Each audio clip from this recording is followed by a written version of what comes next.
Here's the access to the murder hole, where you can kill some dudes. And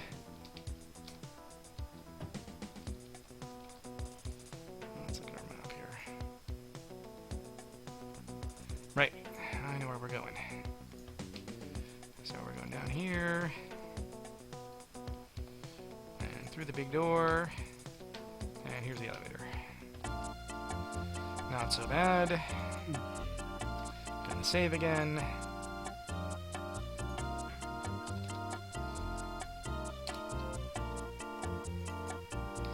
And here we go to 3. And what do we want to kill invisible mutants with is the real question. Flechette? Do we have any? We don't have any of the splinter rounds. I think the splinter rounds are really optimal for the flechette. But,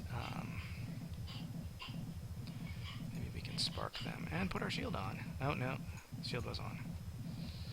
You can tell because of our silhouette.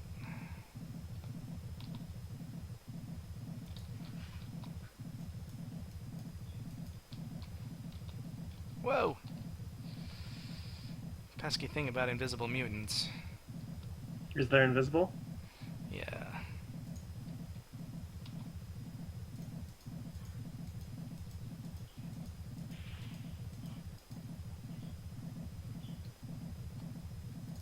Well, that was a lot of darts. Let's get some spark love here. Oh! More invisible mutants. Let's see if the, nope.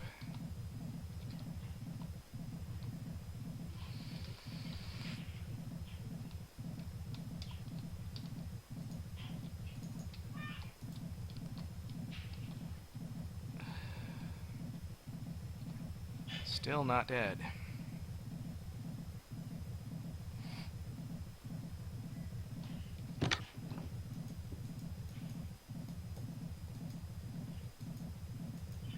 Alright.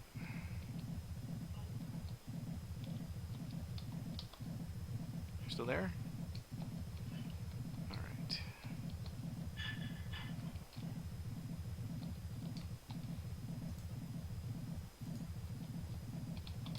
Look, mate bots. Ah, screw it.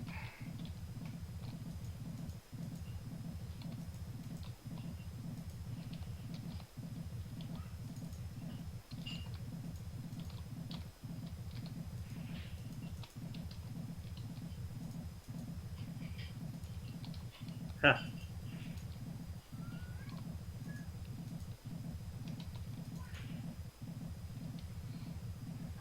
Sure, I like batteries. Now that I have shields.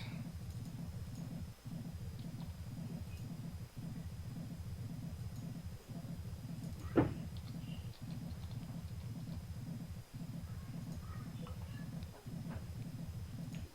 let's hit up another one. Oh yeah, where is the cyber conversion chamber on this level? Good question. I'm not sure. I didn't get this far in my, I mean, I did get this far, but I didn't get all the way through this level when I played through last. Okay, so...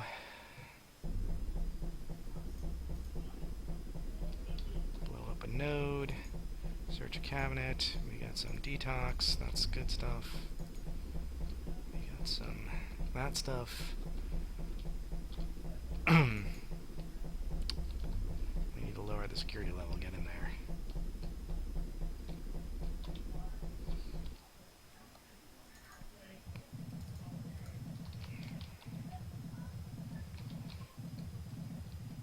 So, who did this level, do you know? I want to say this was one of Dorian's, but I could be wrong.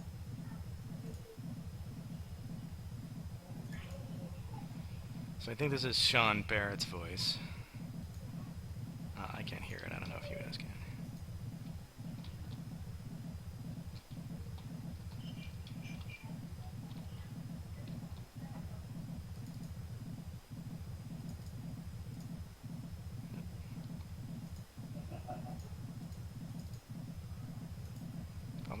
important head.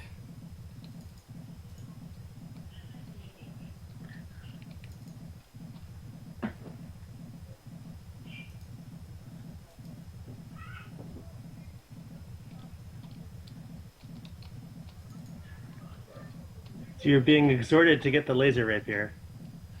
Yeah, isn't the laser rapier in the maintenance closet? I don't know if I have security level low enough for that yet. Not sure.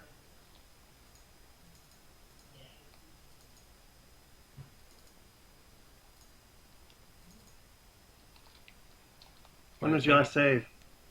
What? When was your last save? It was a while ago. It was before coming on to level, I think. Alright, so now we're gonna climb this dude here. Oh, this might be the laser rapier up here.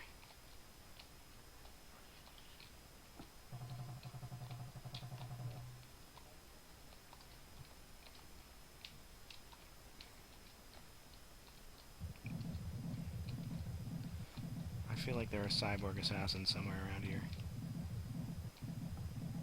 Oh, this might be the back way into maintenance. If only I could see. It feels like the back way into something. I think this is the back way into the maintenance office.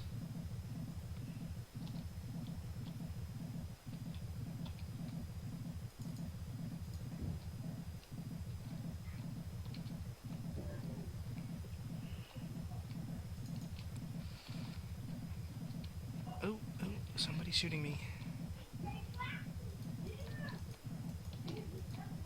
I'm gonna die. Run. I'm out of medikits. Alright, it's probably time to spare no expense on the flechette rounds here. Oh!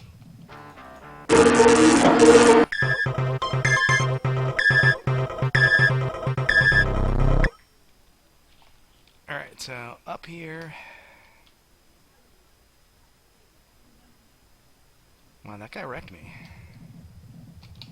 Those invisible mutants are pretty nasty.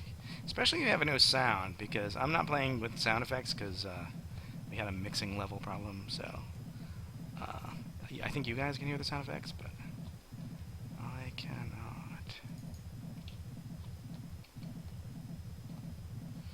Alright, I think it's time to... Yeah, if we do end up picking this up again at some point, like maybe we can actually solve that, which would be nice. Yeah, wouldn't that be nice? Is that an invisible mutant right there? Oh, look, it is. I don't know, is it invisible?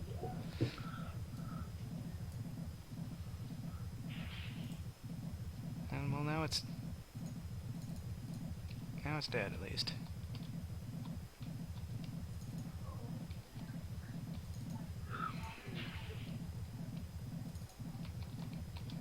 Hey guys, is my audio working this time? I don't know. Oh yeah, your audio is working. Yeah, I don't know if the world can hear you, but I can hear you. All right. And that was you. I think that was your voice that we just your audio. Yeah, that was this one right here. Yeah. Yeah, the list earlier was definitely me. I'll see if the chat says they can hear me. This is Sean. Yes, can everyone hear Sean? Tell us about what you did on this game, Sean.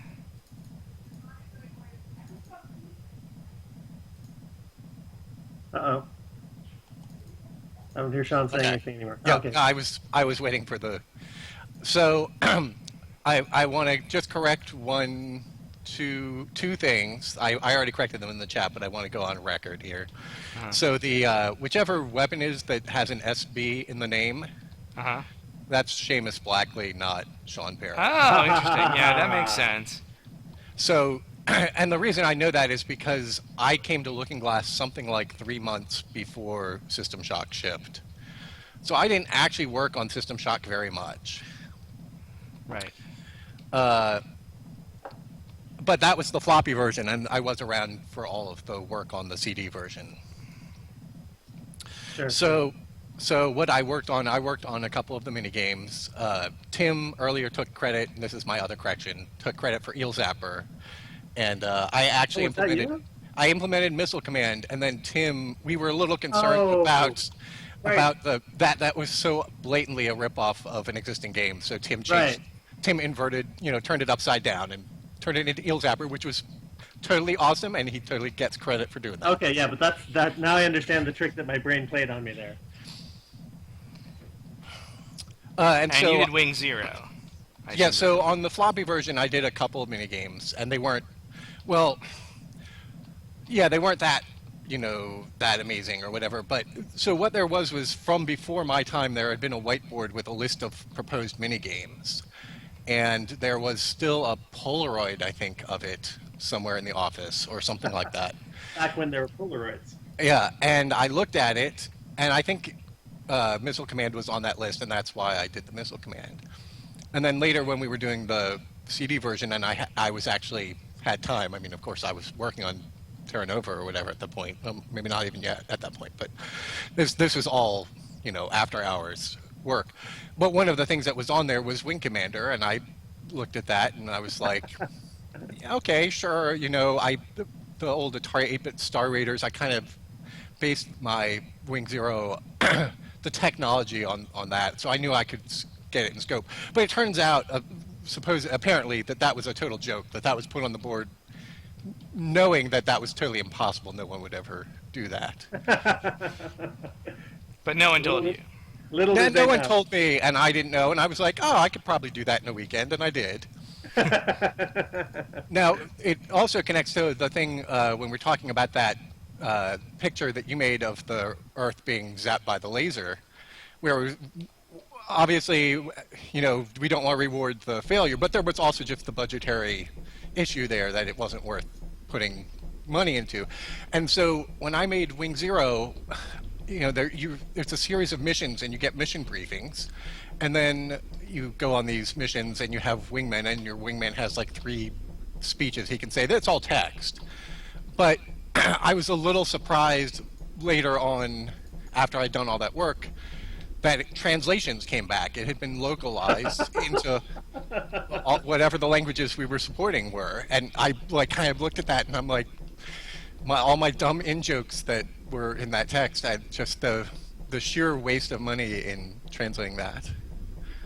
Oh wow, that's wonderful.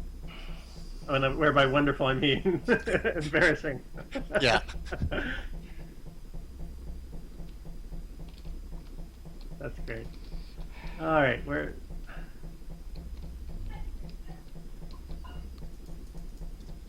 Around here somewhere, they say, is the laser rapier. Here it is. Where I'm looking right All at right. it. Alright. Goodbye, lead pipe. Hello, laser rapier.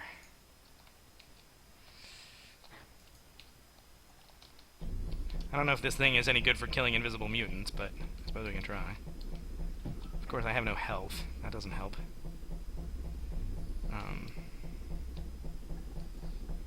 Oh, and someone in chat just mentioned this, so I got to go back to one more bit of Wing Zero, which is that I hadn't actually even played Wing Commander 1. I only played Wing Commander 2, and I played Wing Commander 2, the CD version that came with the add-ons, and so it had voice, and it was sort of just an in-joke with me and my roommate from before Looking Glass, the sort of Texas drawl of some of the voice actors, and particularly the very first wingman you got, who would say, "They're attacking us, sir," at the beginning of the first mission that you went on. And so I asked if we could use that voice clip in Wing Zero, and Warren or somebody sent it up the line, and they came back and said yes. So we actually have that voice clip in Wing Zero in System Shock, and so it kind of really ties those universes together even more. People talk about the various Wing Commander is a video game in the System Shock universe. Exactly, and it runs counter to the edge, just and of course it's just random in-jokes. There was no intention of any kind of continuity there. Sure is a lot of battery packs. Oop, Can someone remind me what interface demodulators are for? Okay. All right, I will sign off.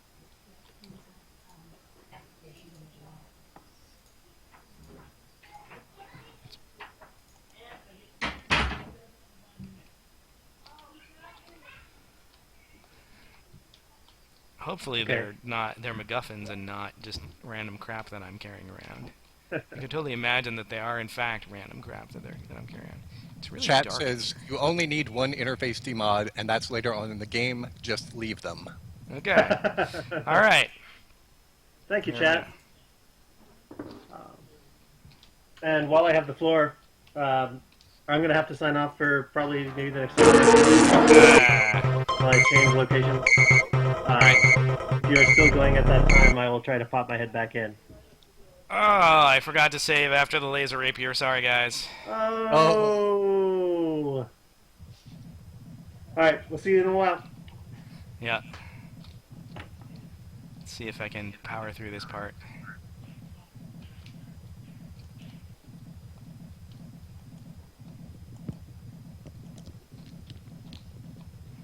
Okay, sight up. Shat up. Not sure that the Shat's the right weapon for invisible mutants, but... Oh. Pretty sure I wasn't supposed to fall down here either.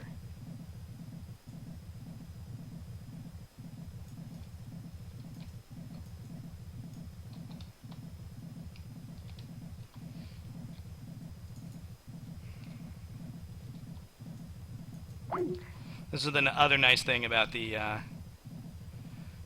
help, the online help, is it points out invisible mutants for you to attack. So,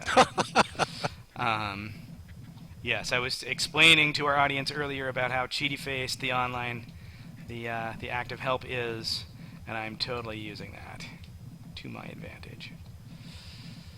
All right, and I have no medikits, right? I'm gonna save.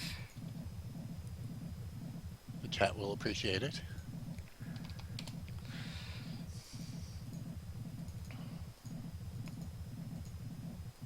Yes, these are where all those items are that I listed in the list. Yes. Yeah, you mentioned that you keep your day job after your voice acting. Right.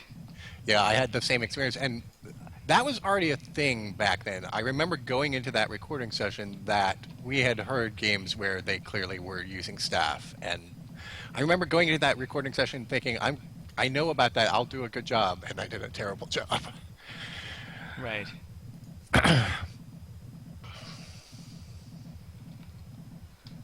So. That was Tom Strait was the one who recorded the Yes. record the voices because I shared an office with him, so I had to keep leaving the office so people could record. Right. Right. All right. I really need health, and there's no. I don't have the cyborg conversion turned off here, so I'm gonna go somewhere else. Like the reactor level. Where there's... Oh, look, there's a camera I missed at the very beginning of the reactor level. Goodbye, camera.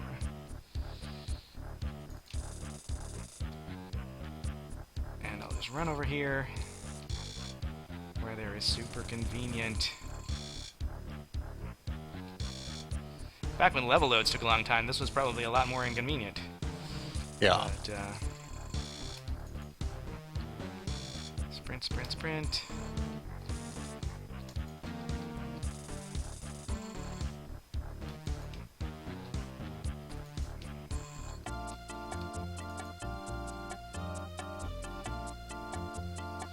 Well, I was going to ask some questions of the designers, but they're all gone, and it seems like you pretty much need to concentrate. Well, no, feel free to ask me questions. I mean, I can just go slower. But how about, like, I try to save my game between every question or something? Like, maybe that can be our save game cadence or something. Well, sadly, I don't have a nice written list of questions, so... I don't know, So how big was the team, like, the core programmers and core designers? All right, so the programming team was basically me and Art Min, who is, I think, lurking on chat. and or was earlier, and Zimu, Rob Fermier, and Doug Church was the core programming team. We had a couple of interns, Eli and Vinay, I think, were their names. Oh, yeah. Yep, Vinay. And yeah, but that was pretty much it. Plus, we had we had The tech team. the tech team, which made the core rendering libraries and basically the core libraries for build, our basically our engine, if you will, our application stack for making games. But the core programming group was like 4, and then for level designers we had Tim and Dorian and Eric Ray, I think, and I think that was it. And I don't remember how long Eric. I do remember Eric Ray left in the middle.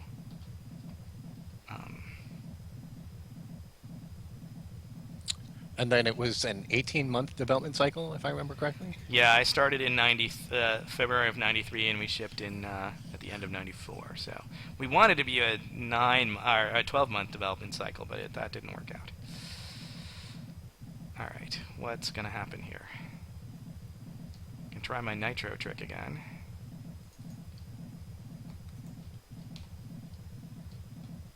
And my sight wore off, just as... Yeah, I'm actually... Maybe I'll detox my site. So, a lot of things have, negative side effects.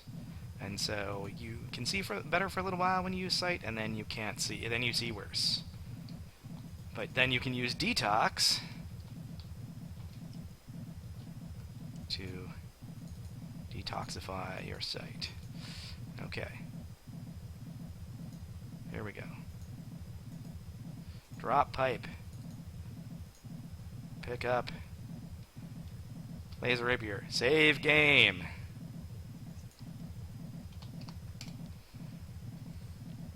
And there was cheering across the planet. Chat, I am reading the chat, so if you want questions... Yeah, go ahead. Yeah, go ahead and take some questions off chat. I can't read the chat right now just because my chat machine is acting up. I was answering questions in the chat a while back, but okay. when I knew the answers. Sure. But people have stopped asking questions, so I'll see if we can get some more. Right. And if there's good kibitzing on chat, by all means, if they're gonna want to tell me where to go and what to do, because I said, this isn't a totally naive playthrough, but it has been 20 years, and it's been a lot less than 20 years for some of you. Yeah, it's amazing how little of this I remember, because I did play through it many times because I was an unofficial playtester. I just spent lots of evenings just playing through. Because I was a programmer, so I would see things in a different way than the testers would. Right. Why no falling damage? Why no falling damage? I think there is falling damage. I think it's just really Not light. very much. Or, yeah, it seems like there ought to be falling damage, doesn't there?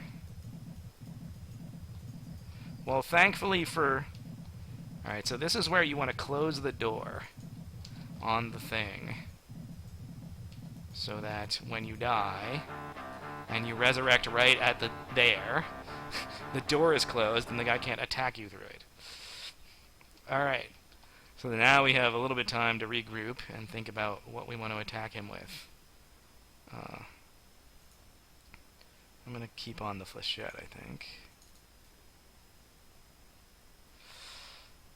So we were a game where you could, had the complete 6 degree of freedom renderer, which a lot of the games at the time did not do. In Doom, your eye is pegged to the horizon. You're always looking parallel. You're always looking parallel to the ground at the horizon, right? And our game, you could look up and down, which led us to do cute stuff like the shooting recoil.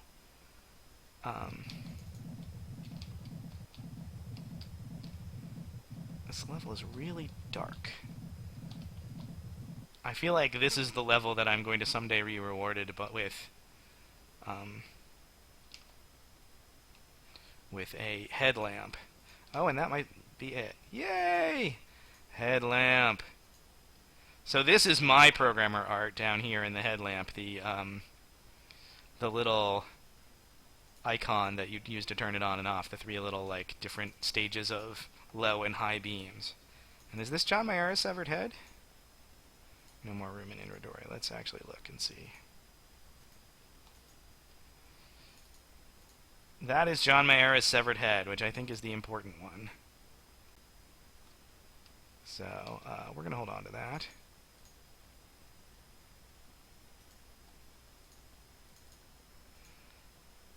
Oh, and it's not...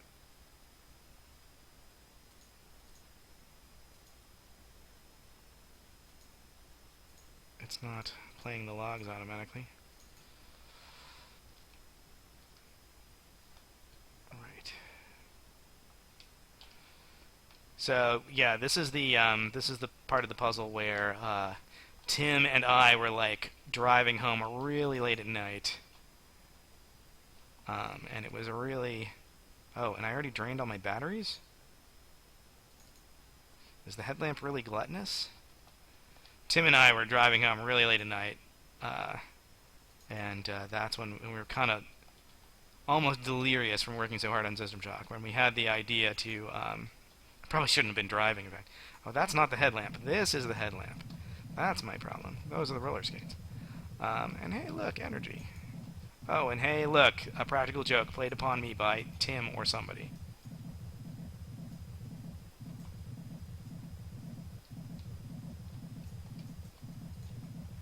Oh, and I have splinter rounds now. Maybe I should use those. Oh. And that's when we had the idea that, yeah, you should have there should be a retinal scanner that you have to find the appropriate severed head to get the retinas for. And so hopefully someday I will find it. Relay analyzer. Not sure what this is for. Playing without audio logs makes it hard for you to keep track of the plot. Oh! But you know what? I should save after doing that. Yeah, I feel like that thing with the severed head, it seems really cliche now, but at the time it was kind of edgy. Like, right. You wouldn't see TV doing it, and, you know, it was... Games didn't even tend to have this kind of story structure at all. Right, right. Whereas now it is just a cliche, but... We were talking about blood and guts in System Shock 2 earlier, and so in System Shock 2, when we were... A lot of it has to do, at the time, in the 90s, had to do with Germany. I don't know if it's still... If Germany is still kind of the sticking point in terms of censorship, but... here, let's try the laser rapier. A lot of it is, you know, we get come back with, you know, word from the German censors about what we could and couldn't do. Oh, this is where John's head was. So one of the things in System Shock 2 was the whole... There was this whole notion of Menschveracht, which was... Where are you? Which was disdain for human life. Oh, I think that blue flash was not my shield spanging. It was just the energy coming back. Yeah, and so, like, disdain for human life was this thing. Menschveracht was this thing you're supposed to avoid in Germany. And so we had this code that at runtime, basically at level load time, we ended up, you know, patching it, backpatching it, and so that at level load time it would, like, run through the level, change the textures on all the red blood so that it was pink blood. Magnum. And,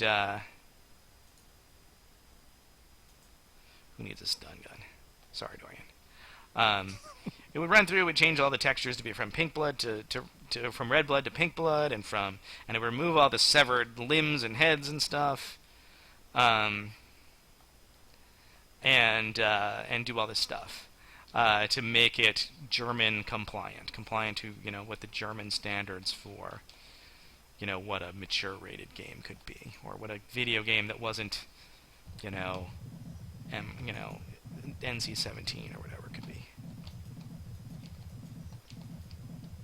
Oh, that seems to work pretty good. Oh, and here's a freight elevator as an example of a multi-tile elevator.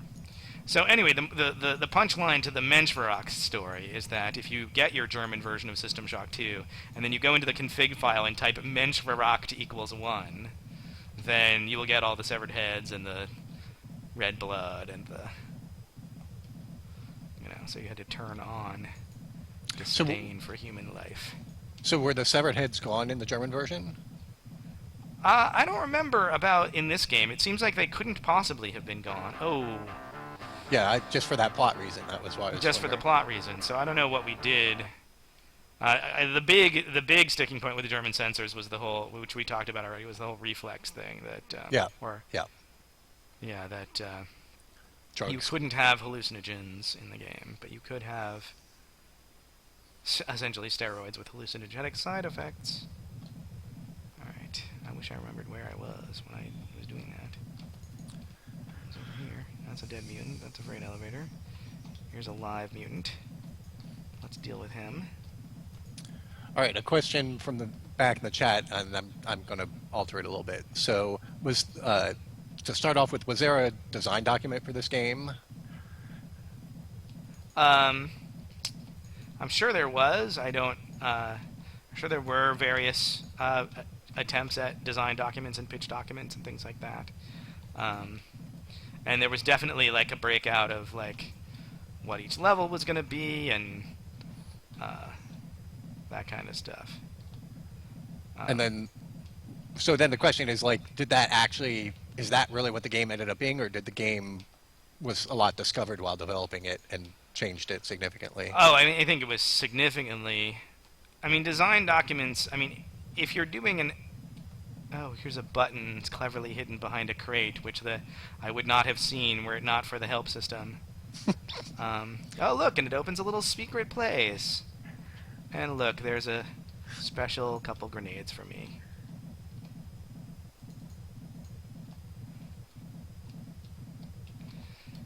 Once again, kids, the moral of the story is online help is super cheaty-faced awesomeness. Or it's not online in the modern sense of being over the internet. It's online in the old-fashioned sense of being active or procedural. So, I mean, are there any... I mean, I guess in the modern day there are some games where they do hew pretty closely to their design documents, and that has to do more with things like MMOs and things like that, where there's an ongoing live support that really needs all that context.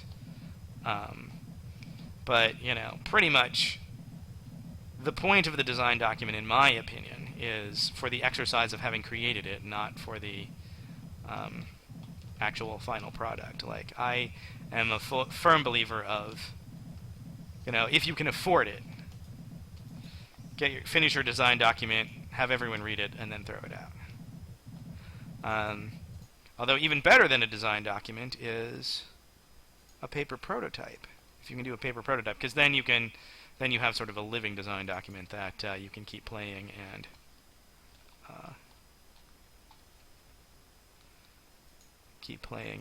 iterate on, and become sort of a shared language for your... Right. Well, like one of the things, I think Austin was the one who kept pointing at it, was how much stuff there is in System Shock. Right. Just that. So, like, was that sense of scope planned, or was that just kind of like people kept coming up with stuff as the game went and just kept adding it in? I think most of it was kind of in the wish list for the game. I think the wish list for the game was pretty long, despite the fact that, oh, you're still alive. That's my problem. Oh. I'm gonna save.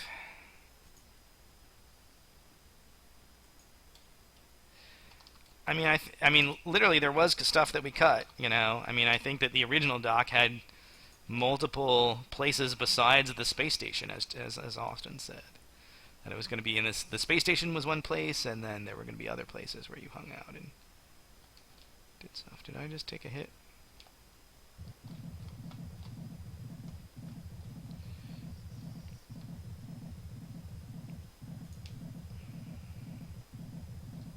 feel like I'm taking damage.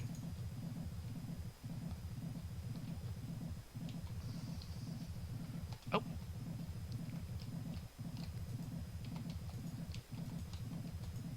Are you dead? Alright, let's look at our map real quick.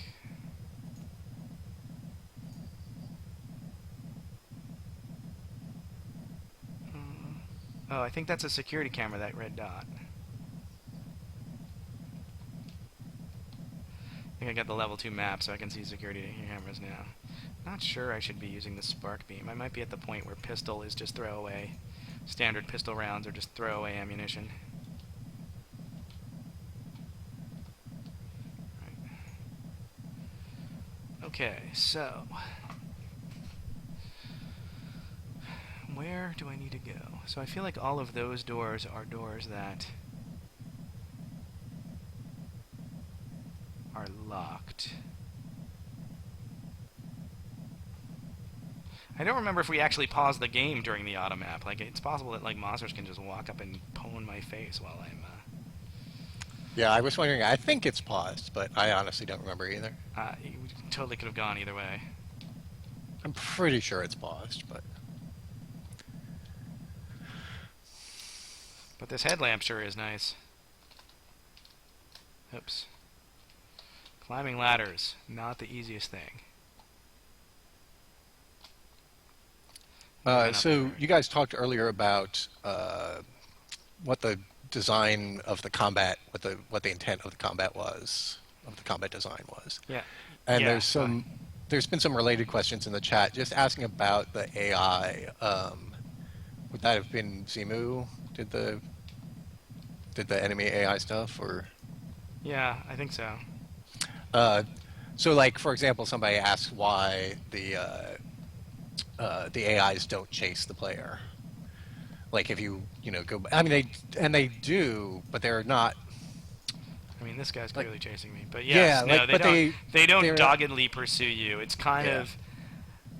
of like a, like an MMO in that regard, where like all the mobs are kind of like nearsighted, and they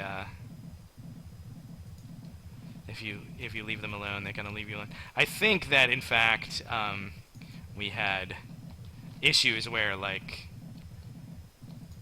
I feel like in previous versions of the game there were problems with training, in the EverQuest sense of like you just have this horde of guys surrounding you that followed you all over the level, and it would just surround you and first of all lower your frame rate to no fun levels, and then second of all pwn your face.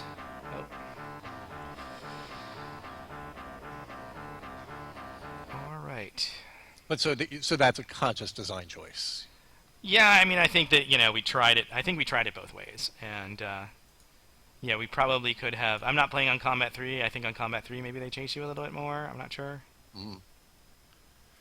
Yeah, Art says in chat that Art wrote the combat system and Zimu wrote the AI stuff. Right, I recall that. All right, so let's see.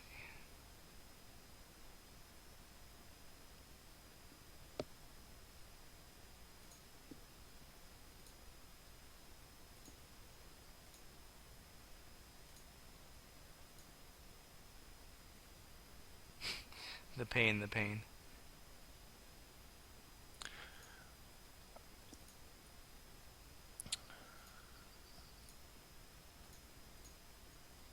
Right, that's just the list. Okay. I was just looking for... Is the reader on this level? Oh, hello, mutant.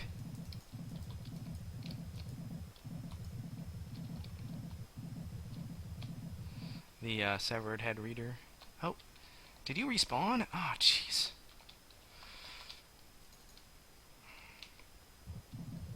Do we remember what level the severed head reader is on? I'm waiting to see if chat says.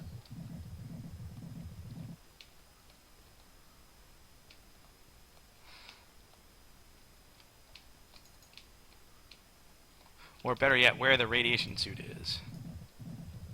Or whether I should even use the radiation suit, or whether I should just go back to the reactor level and suck some detox and suck it up.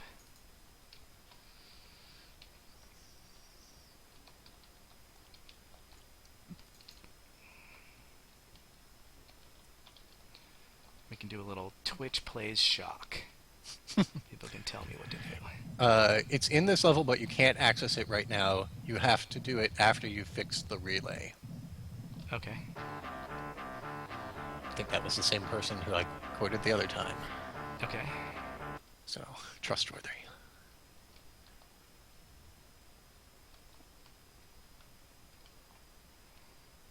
And how do I fix the relay? Do I need to fix the relay yet?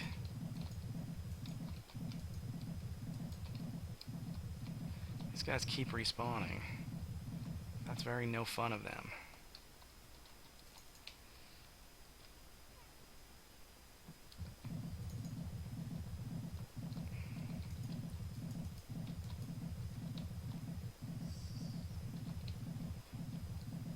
Alright, I guess I can go up the freight elevator and see. Try my luck.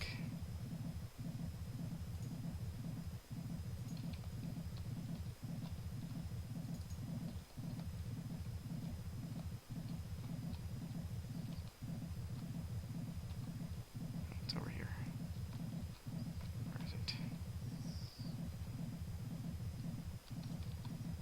The relay stuff is for the groves. The relay stuff is for the groves. Alright, okay. Hello. Hello, mutants. Oh, we can go to all kinds of levels. Well, let's see what if we can actually go. Level 4. If I recall correctly, you can't get the security level to 0 before you've almost ejected the groves because there are cameras behind the locked maintenance doors.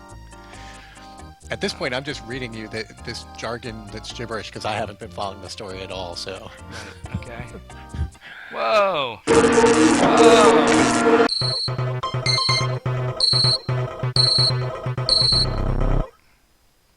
Well, I don't think I actually did a lot since I saved, so... I mean, I think I killed a lot of Oh, mutants. jeez. I just finally saw how you died. Yes, no, I loaded the...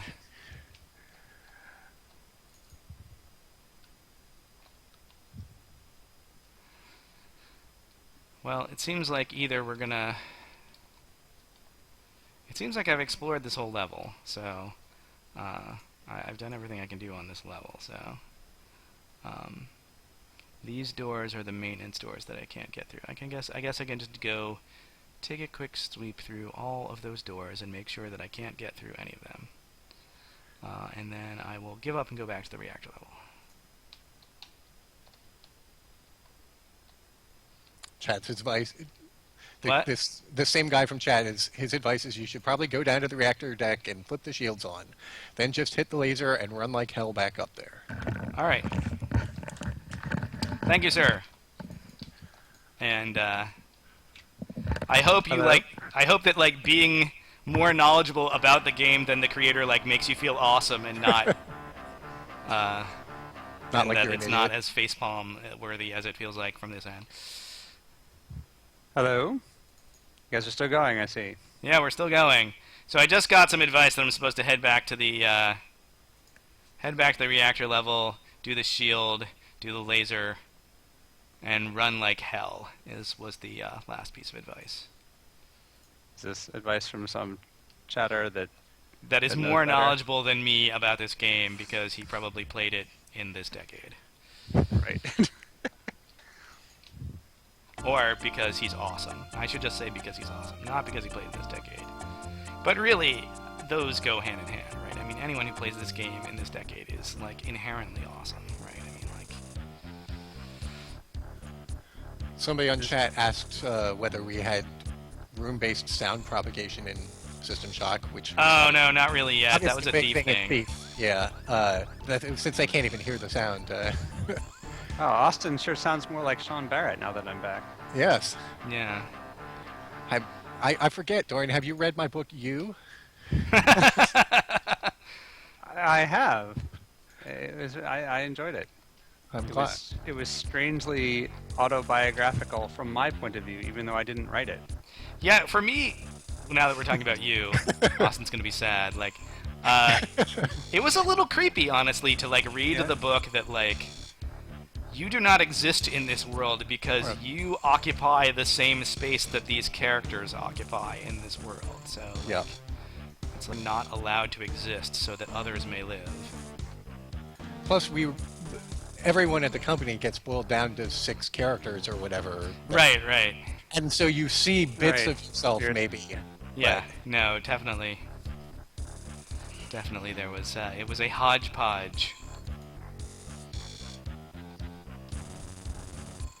Alright, so, yeah, you sort of have to, like,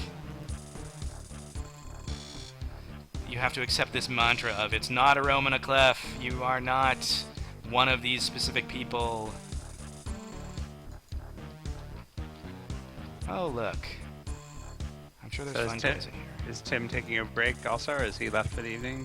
Tim is taking a break, I think. I think he had to relocate. Gotcha. Oh, and I did all that for some lousy Teflon ammo. Great. It's fun to blow up these barrels, though. And the only reason to blow up the barrels, as far as I know, is to get... Oh, this is really deadly. Let's detox out of it. Oh, it's radiation. I could have run back to the radiation thing, but... Alright. So Kate says hi, by the way. Oh, hi, Kate. She's Kate, not actually here, but was an engineer on Thief and many things, and did the skeletal animation system, among other things, for Thief.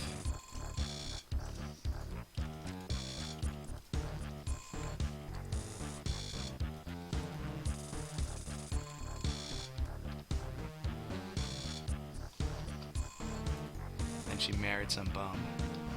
yeah, I know what she was thinking. Took leave of her senses. So are the audio logs in the feed? I never really... No, they're not. They're not, okay. Hey, look! Radiation shield generator! Okay. So... Isotope X22 goes here.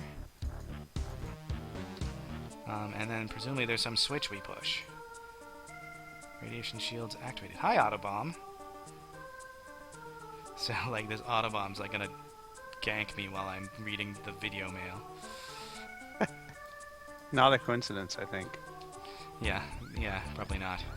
I've noticed that you say hi to all the Autobombs. Are you on like a first name basis with them, kind of thing, or like you seem very familiar? We're with buds. We're tight.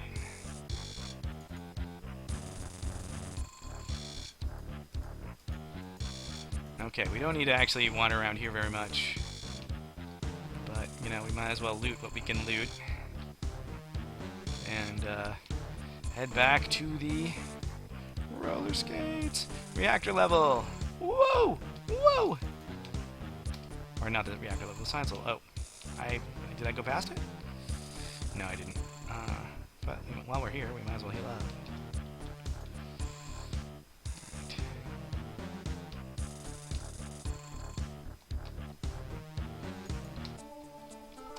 Alright. Whoa! I'm just gonna run. Like hell. Oh!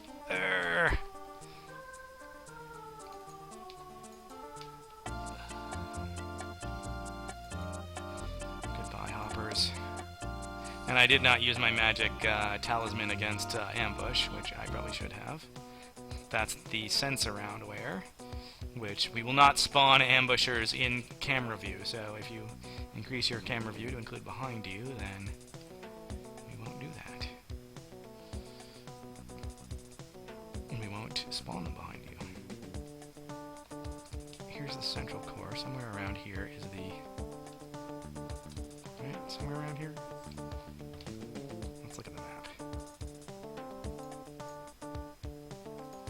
map. So someone on the stream, Dyslexy, whose YouTube Arma videos I watch, asked a question that's come up several times in this stream, which is whether there's going to be a stream like this for System Shock 2.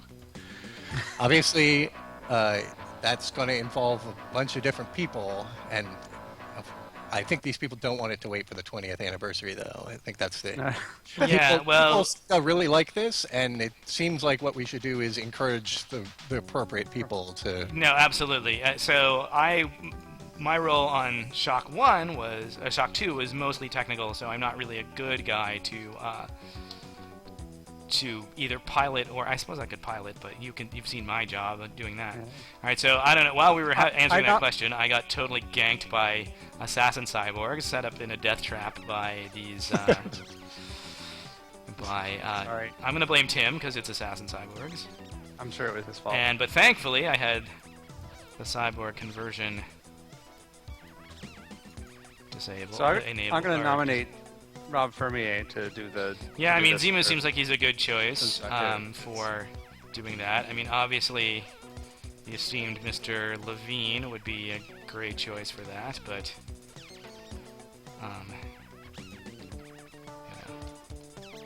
you don't know who you can get. I think Also, you'll need someone with the technical chops to actually like set this thing up. Well, Given yeah. all- Well, I no, didn't even given have the all technical chops, difficult- right? I mean, well, it's, you had eventually. I would even. yeah, do no, it's true. Well, Shock 2 was going to be easier to stream just because it's not a DOS game, right? So you're not dealing with the DOS box craziness plus everything else, right? Yep, that's true. I have no energy. And very little health. I have one meta patch. I'm right next to the thing, to the cyborg conversion chamber, so maybe we just do the continual suicide run here. If only my targeting mirror showed me. Oh, there's a bad guy. And the worst part is the door closes behind you. Sorry, I'm sucking, guys. The entire internet is facepalming right now. Well, no, not the entire internet. The entire stream, at least.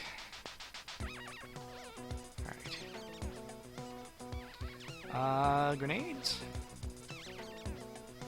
Oh, crap. Can I open a door while holding a grenade? Oh, I can. Only one way to find out. Oh!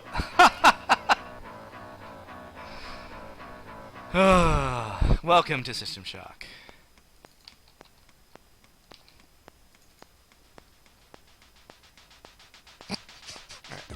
Crouch.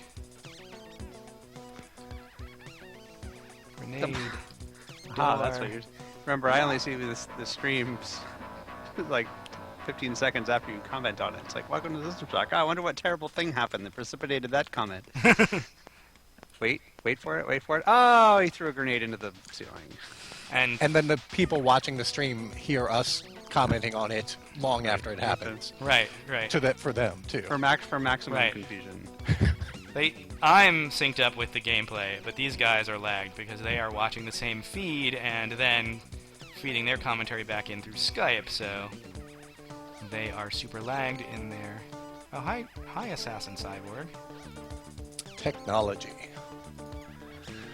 They're super lagged in there, but you know, back in 1994, over dial-up internet, like if you had said, yeah, someday you're gonna have this 20th anniversary event where like you're gonna be playing it and you're just gonna be broadcasting video over the internet, And a couple and hundred like people people will will be just come and tuning in, watch, like- and other people will be over the talking to you on the phone over the internet. That would have been pretty cool.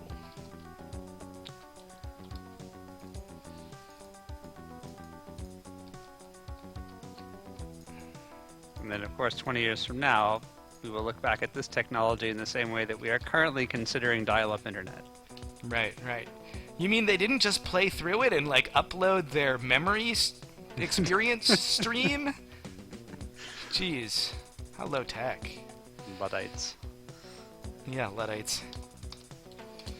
Alright, so I think I can push this button now and not lose the game, right? I know someone just typed in, the world depends on a hacker who likes to explode himself with his own grenades. Right, pretty much. I like that. Pretty much. All right, I have new mail.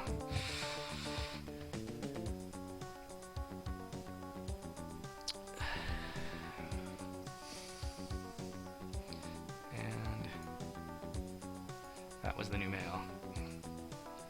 The V-mail. Because, you know, that's a thing, right? Like, it's so common to get videos in email. You know, just... It's not how email really shaped up. Instead, what it should have been was the...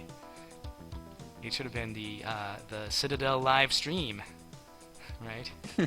That's right. Citadel Twitch TV.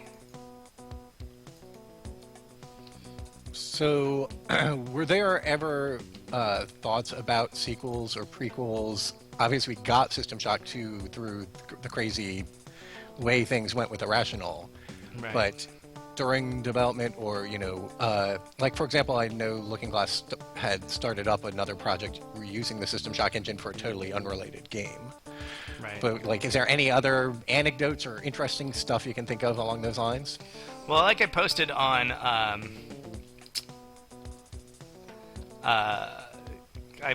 SystemShock.org forum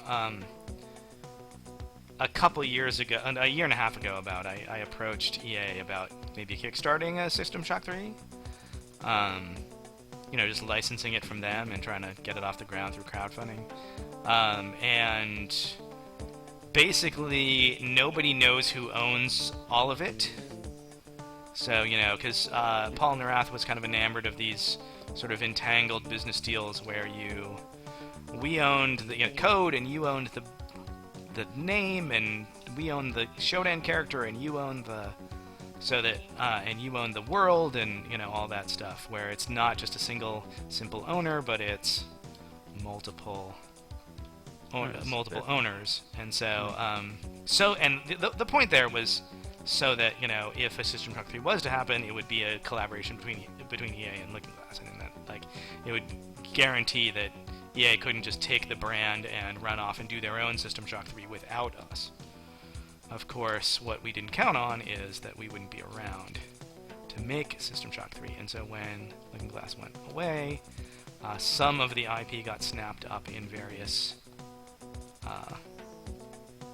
lawyers owned it for a time, at least. And so basically, no one really knows who owns all the pieces, and no one really is willing to do the work to pay the lawyers to actually figure out who owns it, because you have to do all that work before you can even start to make the deals that you would make to cause it to happen, right? I'm gonna go back to the starting level and get some health and energy, and I'm gonna save the game first.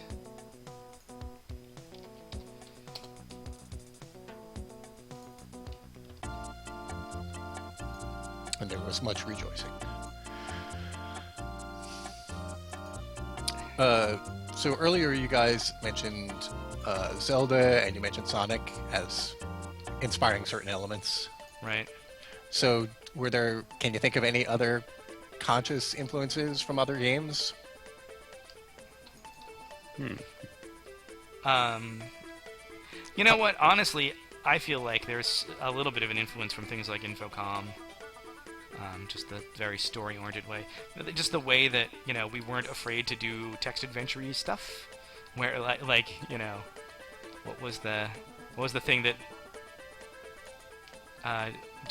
Austin was But commenting the about? elevator starts moving? Yeah, the elevator starts moving, right? Like, I think that there was a little bit of that kind of mentality in the game.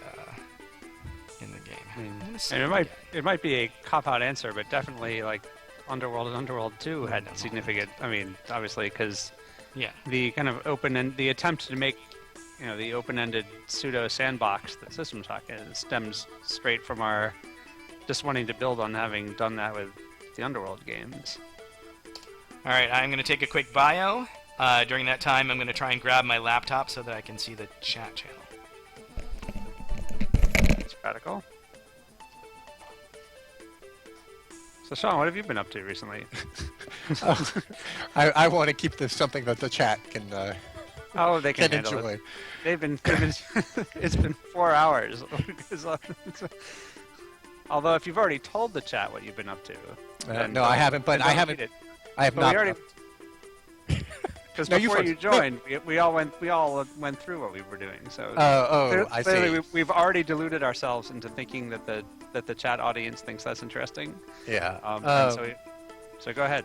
Yeah, well, so the thing is that I'm not actively working in games. I work on the edge of the periphery of the game industry now. I make software that's used by game developers, so it's not very exciting. I do still make indie games, like maybe one little game a year, but... Well, I find that interesting. I'm sure someone out there must find it interesting. So when you say the edge of the periphery, like a rendering side or like Yeah, no, the thing I currently am working on is a system that you author your UI in Flash and then import that into the game, and we run it without using Flash. So it's it's a big time saver because you can put Flash artists onto that thing, and Right. they can do whatever they want, and it just works, and you don't spend technology time doing UI, and UI isn't part of the Right. game really, so it's kind of nice to not waste a lot of time on that Right. stuff. Sure. So it's totally useful and important, but not important. It's not sexy, is what you're saying. Well, and it's also not, I mean, the UI really, except in a game like System Shock, the UI really isn't that part of the game a lot. You know, it's Right. displaying Right. a couple things. People don't usually make mouse selecty games, so Right. there's just not much to it. It's mostly more like the menus and, that kind of stuff, which is not the game, so. Right. Now, yeah, somebody in the thing reminds me about my STB libs, but that's all personal project stuff. That's not my work, so don't even want to go there. Although I did with the indie games, so whatever. Play if you like puzzle games. You can look up my indie puzzle games, but they're free. There you go. Plug. Can we Google on your name and get to those? Probably, but the easiest thing to Sell search- yourself. The You've got easiest thing to 115 people. The easiest thing to search for is going to be, I'm bringing up a web browser so I can check, except it's not opening. There it is. Easiest thing to search is going to be Silver Spaceship Software. Silver Spaceship Software. Oh yeah, that gets you right to it. It's a spaceship that is silver. That's actually a line from the They Might Be Giants song. In the spaceship, the silver spaceship, the lion Takes sings control. tonight, takes control. There you go. So yeah, so that's if you have trouble remembering it, that's what it is. All right. Anyway, all I'll right, never moving forget on. now. Except that we're Moving not on. moving on. Except the thing is, we have to fill the spaces. Oh, absolutely, but we're going to move on from that topic. I see. Let's see. So there was a chat question, which I've already forgotten what it was that went by.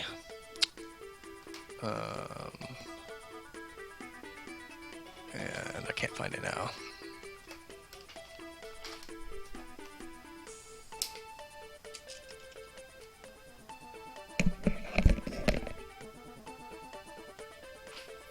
We're still streaming. Don't hang up. What? I'm just. Go ahead. Oh, you got one? I found a question, but unfortunately I'm not really qualified to answer it. Oh, Yeah. and it just flipped away. Oh, where was it? The chat window is bouncing around on me. Yeah, there's a trick that I'm not going to try to explain to you over. Okay, I'm gonna just slowly scroll back till I find it. There's something about what games today have good level design, or at least complicated level design. But I actually have not dipped my toe into many first-person shooters, at least in the last few years, so... Yeah. I mean, I guess Borderlands 2, but it's a very different kind of level design problems they were solving. The combats were on such a different scale. Yeah, I have no ideas there. Someone wrote, your opinion of the Bioshock series? Well, hey, I'm not biased at all. I lied. They were great. Bioshock rules. Well, right. Perhaps rather than only mentioning where you're currently working, you might mention what other games you've worked on in Right. your career. Yeah, well, the long and boring list. I guess it's actually not that long. Well, Bioshock is the one. When people in real life ask me what I do, and I say game designer, and they say, "Oh, what games have you worked on that I would have heard of?" For a while, I had no good answer to that. I would read off all the games I've worked on and get blank stares because they were waiting for me to say something like Bejeweled. But when I say Bioshock, people actually recognize that, so that's something. Ooh, someone doesn't like Infinite on the chat. That's okay. I actually did work on Infinite for a while, but I left in mid-development, and since I was working almost exclusively on the multiplayer content that ultimately got cut, pretty much not a single thing I did on that game survived. Okay, I'm back. Shipping. Hey, good. Thank goodness, because we were boring all the chat people with tales of our personal lives. Yeah, I really liked Bioshock 1. And I didn't play 2, and I played Infinite, and I felt like it went a different way than System Shock would have gone to this point. Not necessarily a good way or a bad way, but a different way. And so I think it does leave open, like if someone wanted to do a redux or a reboot of this kind of a thing, I think the door's open. It's just you can't do it in the name, using the name, because the name is pretty much... Well, and of course, System Shock 2 itself already actually deviated pretty significantly from... if you were trying to chart that course, System Shock 2 is not necessarily where you would have gone. I'm not saying there's anything wrong with it. Obviously, lots of people love Shock 2 more than they love Shock 1. And I'm sure some or plenty of people like Shock 1 more than Shock 2, but Shock 2 is certainly the one you hear more about. That was, it was irrational, a different design. I mean, obviously, Dorian, you were on it, and there were other people who were on both, but it was, it went in a particular direction, and so it's not clear if somebody came and wanted to continue the line in a different direction from Bioshock. Where do you even start? Do you start from Shock 1 or from Shock 2? That's an actual question that you can't answer. I don't know how to answer that. I quite liked. I mean, I loved both of them, so I would be happy with either choice. And not just because I worked on them. I actually find that, like, Shock 2, like, I still enjoy playing it to this day, which is not always the case with games that I've worked on, because even games that are objectively good, when you work on something for years and years and years and years, when you're done, you kind of don't want to have anything to do with it anymore. But I think Shock 2 stands the test of time just as well as Shock 1 does. Obviously, that's a purely subjective opinion, but I think Bioshock definitely stepped again even more in as much as things are on the shooter / RPG axis, like lurched towards the shooter end quite deliberately. That was partly a decision of self-preservation from the point of view of Bioshock development. Ooh, I'm going to stop now, because this is actually my favorite bit of game design that I was responsible for, which is the elevators where you can see one from the other, and there are invisible mutants in between them. Although I don't know why you didn't get attacked by the invisible mutants. I had pretty much cleared that out. Oh, I missed it. Okay, that's why.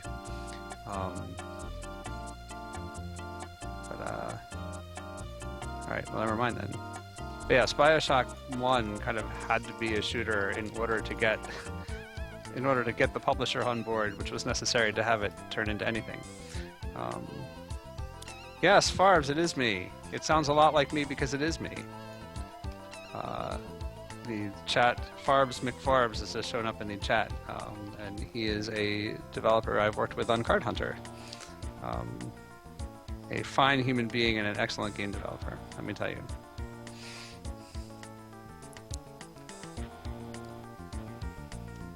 Yeah, I don't know what needs to happen to get SS1 on Steam or GOG or whatever, or get Good Old Games.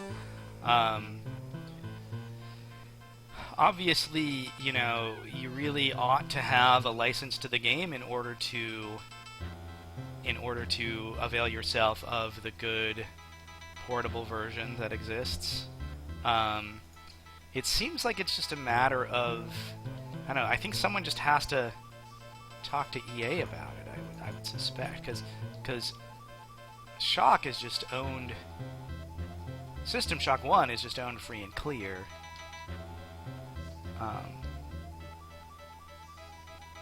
So I don't think there's any, like, legal problem with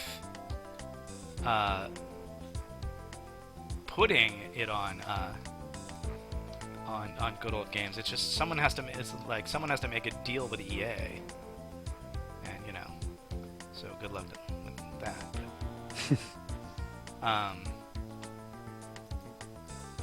It just it has to be kind of just has to be worth their time, But I'm sure there are EA games on Good Old Games, right?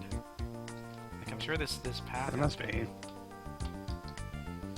But you know what? I should be using my Magnum some, shouldn't I? Well, Hollow probably isn't so good against robots, I'm guessing. I'm guessing Hollow is more of a shredding of flesh kind of. Look, cyberspace.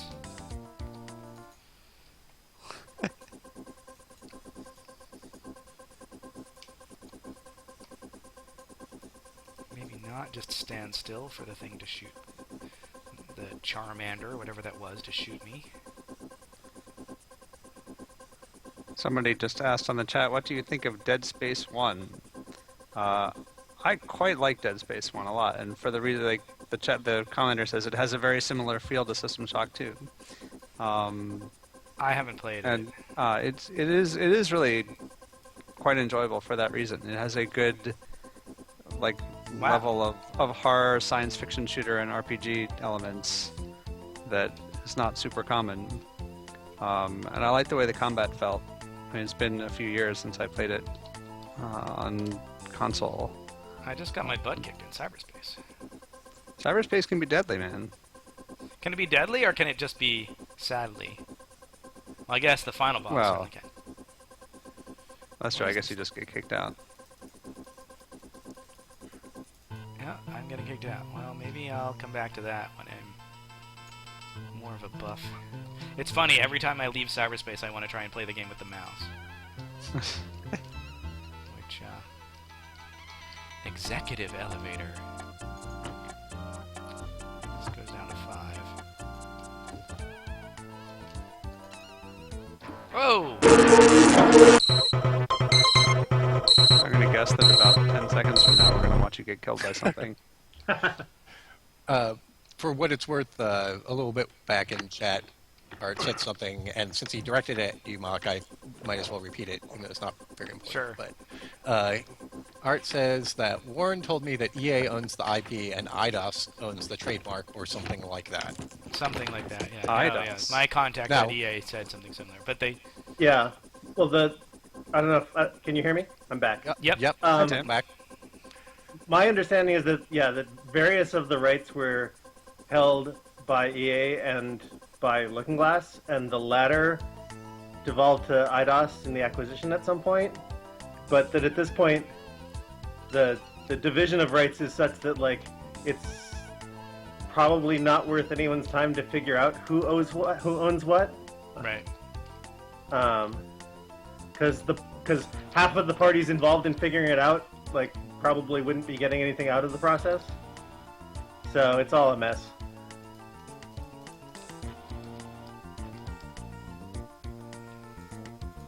Well, that worked passively. Oh, look, the groves. Favorite aesthetic. So the groves Sections are of this. actually I think they're a reference to Silent Running, right? The science fiction film? They've got to be, yeah. Yeah, there's no way that didn't come up. Hey, look, an exact... I got shot in the back. I know, wasn't, Kurt Bickenbach did the level design on The at least groves. one of the groves, on all the groves, didn't he? I believe he did all of them, yeah. Yeah, which is he was an artist on the project. It was the only level design that he did. So I seem to recall going through the groves and populating them with stuff. But Do you recall how that came about that he did them? I Like, do was not. it he desperately wanted to, or you were in time crunch, or I think No he idea. wanted to, my vague and possibly faulty recollection is that he wanted to do it and had some ideas and did some mock-ups, and we all loved them. So he said, "Great, go do it."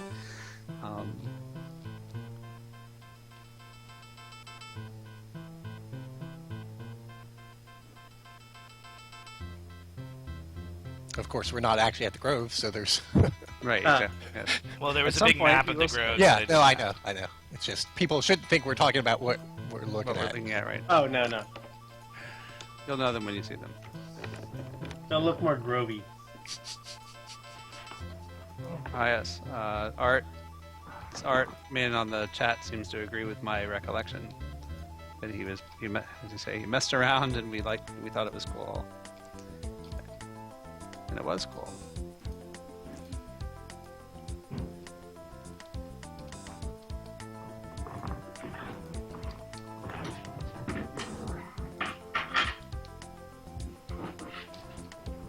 Seem to call this being some kind of shooting gallery.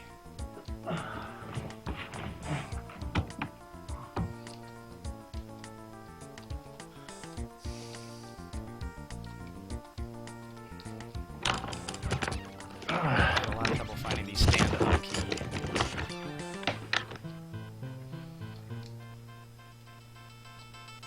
So if I'm not mistaken, that wall with the groove in it is really an area with, a floor and a ceiling that almost meet each other secretly right. in the engine. Yep, that's all it is. That's how you had to do. You had to do all of That's this. how you had to do that, yeah. Yeah. Yeah, and all those slopey walls are really floors, right? Or slopey. Yeah, That's a ceiling, yeah. yeah, all those sloped walls. Yeah, exactly. All the slope walls are either floors or ceilings.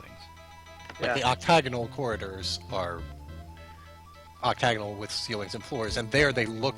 You can see. Oh, of course, those are ceilings and floors, but yeah, a lot of the design in System Shock was just finding. I mean, I wasn't there for this, but it's obvious. It's finding ways to take that tech and This make seems it like a do cruel surprising trap. things. Like, Oh, Trioptimum Fun Pack module. Boy. What did I get? Somebody asked on the chat, there it disappeared again. It was, what was the System Shock 1 editor like, and are there any screenshots of it? I don't- Isn't it around? I'm sure there's Yeah. screenshots of it. I've seen. Oh, I got a 15 Yeah. puzzle. But it was a very simple tile-based editor. Yeah. I mean, of the sort that someone with no artistic skill could actually use, of which I am living testament. well, the Underworld editor ran in 320 by 200, but was the System Shock editor higher res at that point? Yeah, I I don't think it even- was higher res. Yeah, I think it must have been. Oh, I'm learning about envirosuits.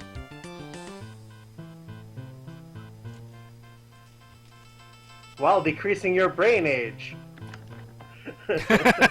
But yes, it was the System Shock 1 editor was nothing like any modern level editor. I mean, certainly games now, like, really you have to be an artist really to build a level Yeah, properly. it was But more like a these- paint program with really big pixels. Exactly. What the artist did was simply make us a palette with which we could select textures for squares, and the designer simply arranged the tile-based terrain and chose from the palette and painted likely-looking textures on things. Yeah, I remember I made the ice caves for Underworld 2, and I did right. that by holding down the mouse and just scribbling. Yeah. As I recall, the System Shock, because those levels were so crazy packed, the System Shock had some very weird way to choose the textures, in that you could assign the texture to one square, but then a nearby texture would pick it up from that square or something. Right. And blah blah blah blah blah. But the point there is that then that was just a weird thing that then the designers had to try to figure out how can I exploit that well. Ooh, someone found a screenshot of the editor. Aha. I'm about to have a serious flashback, I think. Wait. Ultima graphics and pictures. Yeah, I mean, I think that there are mod tools out there for Shock 1. I don't know if the editor is one of them, if the original editor is part of that, but They have the Underworld editor. I don't but- know if Toxic Frog is It's watching. the Underworld 2 episode. Oh, wow, there it is. The Underworld 2 editor. I'm having a serious flashback now. Because that was my introduction to the world of video game design, was showing up partway through Underworld 2, and Fresh someone from the- sits. yeah. Someone Fresh from the sitting me insurance down. company. Oh God, you had to bring that up. And they sat, and I got sat. At first, I got sat down in front of Underworld 1 and was made to play it for a while. And then the Underworld 2 editor was placed before me, and I was instructed to play with that for a while. And then I was instructed to start making Underworld 2 levels.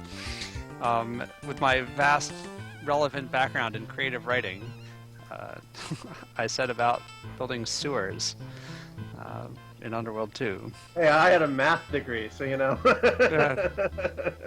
And yet, we managed- arguably equally qualified. All right, whose head is this?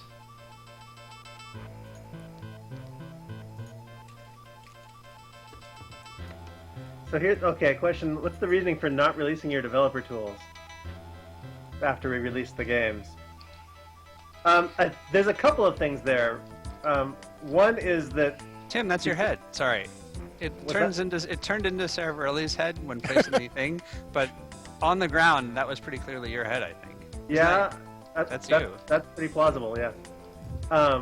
But yeah, so the two reasons for not releasing the editor, like one is that's a whole separate thing to arrange with the publisher. Remember that we ourselves were not doing the publishing, and they're the ones who would have had to field any questions that people had about the editor. And I don't think they were interested in doing that. Oh.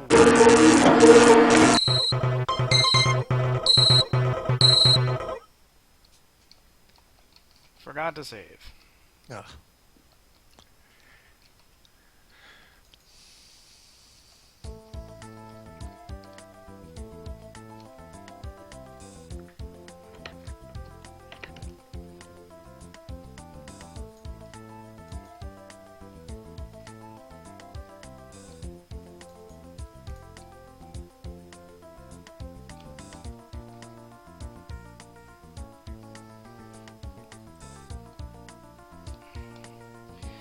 Should we take a break and watch the credits?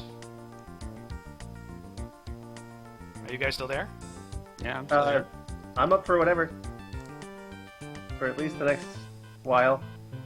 I'm on Someone said credits. on a later coast than you are, so. Wow, the number of people watching has skyrocketed suddenly.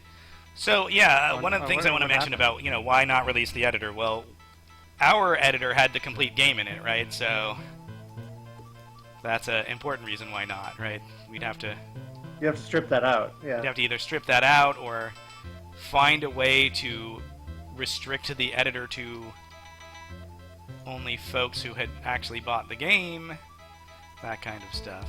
So, in hindsight, I think that we were, and the real thing is that like the editor is not final software, and it's hacky and crashy and all that stuff. If those of you who have used DrawMed or any of our editors know that it is a marvel of spit and duct tape, right? And so, Which is kind of fine when your client and your tech support are in the same office. right, but yeah, so we were worried about tech support, and it's funny, I was talking to a friend about this recently, and there's this term future-proofing, right, that people talk about. Make sure your tech works ad infinitum in the future. And in a lot of ways, a lot of the strange decisions that we made in System Shock were about present-proofing. It was like we were really worried about people not having a good time with their current hardware. So, for example, we disabled K/768 mode, which was totally written, totally supported. We just disabled it in the UI when we shipped the game because we thought that people would not get that they should prioritize frame rate over resolution, and they would not have as good a time, and they would blame us for not having as good a time. This area, And by so the way, releasing the editor was kind of a similar thing. Was like, well, if we release the editor, then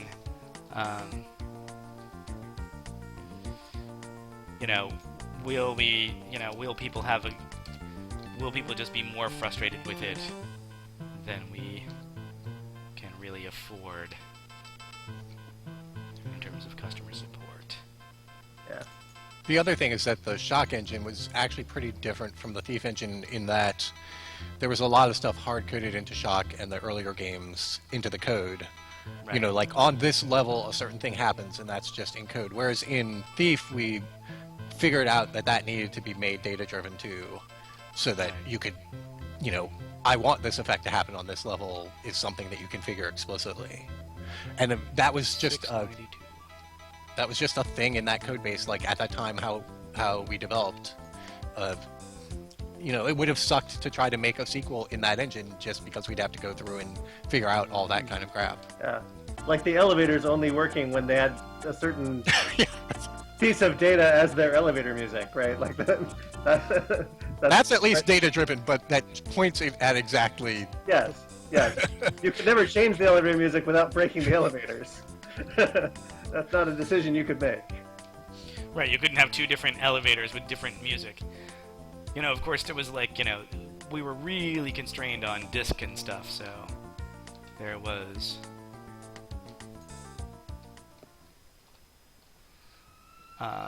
we were really constrained on disk. So, there was only a few bits for what music does this tile play. I think there was maybe 4 bits for what music does this tile play. Yeah. So Because we had a byte, that would be extravagant. a byte would be extravagant. And that's the kind of the mindset we were in. All right, I'm in a grove. Holy shit! Yeah. Close the door. Equip the flechette. I was just noticing they got yes. Silent running on Netflix streaming now, and I Save have your to game. Thank you. Save your game. I'm merely echoing clever chat participants who are also reminding you to save your game.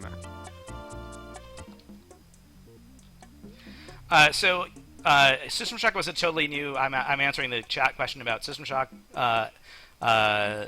upgrade, the engine upgrade from Underworld 2 to System Shock. For one thing, the underlying tech was totally new. Underworld was written in a 16-bit memory model. The old 8088 segment register model, where you could have at most a meg of RAM that you could look at, and if you wanted to look at another meg of RAM, you had to kind of swap stuff around, so you were only looking at 1 meg at a time.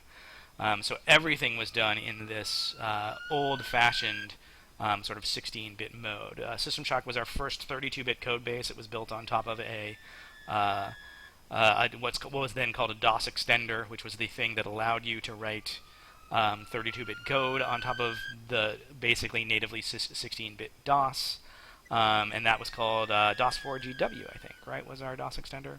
Yep. And Yes, it was the one that came with the Wacom compiler, right? And so that was the big change, and that made a lot of the coding much simpler because you didn't have to deal with all this near pointer, far pointer nonsense. You just had regular guide pointers. And I think there were some performance gains for that. I think later on it was poised to take care of the... we could use the 32-bit instructions set. In terms of the actual engine's capabilities, the main... Ultima Underworld, one of the things was you had a headlamp that was your whole source. All the light sources were attached to your head in Ultima Underworld. We didn't actually have any way of doing lighting in the scene, and so that was one of the features of System Shock, was that you could actually paint light in the scene. We didn't have individual light sources or anything like that. You just painted the vertex lighting onto the level that you wanted. Plus, we also had the headlamp that I'm currently using. Also, we supported variable ceiling height, which Ultima Underworld did not. Anytime you were in a low ceilinged corridor in Ultima Underworld, you were at a high altitude, and anytime you were at a high ceiling corridor, you were at a low altitude, because we only had a height map for floor and not for ceiling. And I think we had a couple other things. We had some new terrain tile types. I seem to recall we had a corner slope kind of tile type that we could do. Which allowed us to do kind of those octagonal corridors. But it was a very similar sort of tile-based terrain with, I'm just going to save again for good measure, tile-based terrain with multi-view sprites for objects. And we had more ability to do 3D models, so you saw more things in the game that were...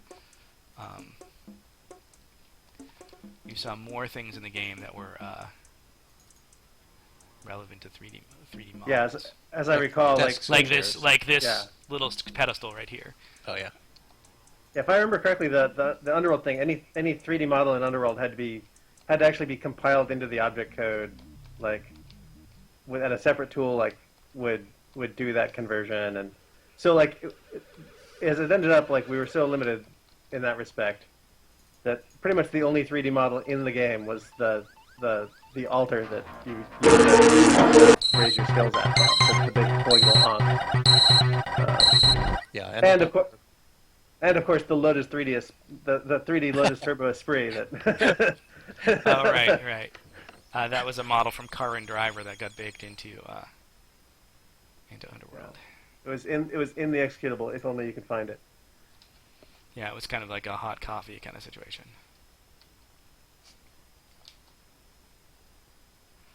Alright, so what I want to use against these mutants.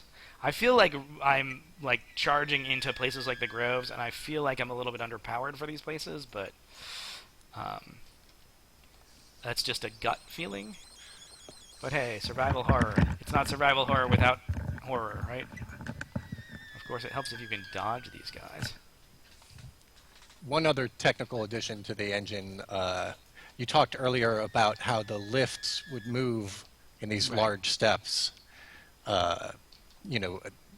teleporting the player up as they moved, basically. Mm-hmm. And I don't remember whether it was 64 or 256. I don't remember how many discrete heights there were. But in the Shock engine, on each level, you could choose how spread out those were. So you could choose how large that step was. And that let you make a much taller level, which I don't remember, is it 6 or 7? What's the level that's got the really tall stuff? I want to say 7. 8. I thought it was 8. 8? Isn't 8 the... 8's the one that's the giant column, right? Yeah, okay. If it's 8, I'd take your word for it. But so that was just like a dramatic, allow you to make something with really dramatic verticals that you couldn't without having that configurability. Yeah. I assume there are just no lifts on that level or something. My help system is pointing out some loot, and I'm trying to get to the point where I can see a pixel of it so I can frickin' click on it. Where do we think the immersive sim is heading or should be heading in the future? That's a big question. Well, it's already kind of heading online. Well, I think there's a lot of opportunity to do lots of stuff, right? I mean, you can do I think there's a lot of good simmy stuff.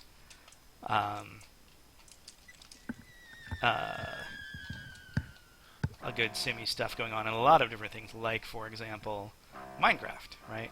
Or I'm currently playing a lot of Don't Starve, right? Mm-hmm. Which is kind of a non-immersive sim. And here are the stars in the... Well, and I'm thinking, a lot of where that's gone, it's been in higher fidelity in the things that have already been simulated. Right. Like in terms of physics model or rendering model and such. And it seems like I'd be more interested in seeing things pursued, the stuff that kind of traditionally in the venue of the Sims brand, right, where you had Sim World and Sim City, and it was much more flexible in terms of what their level of granularity was and how it integrated with the game world. There was some really interesting stuff that I remember Doug and I went like way back in the day talked about in terms of like what they were doing with the diplomatic model in Sid Meier's Alpha Centauri, right? And just Right. just like stuff that where like I think there just hasn't been the kind of cross pollination to the immersive sim from other forms of game that there really still could be. So there's lots of, as I agree, there's really lots of opportunities for like directions you could take it. Sid Meier's Alpha Centauri is still my favorite role-playing game. Totally. Like it's got NPCs who care about what you do in the game world and will render opinions.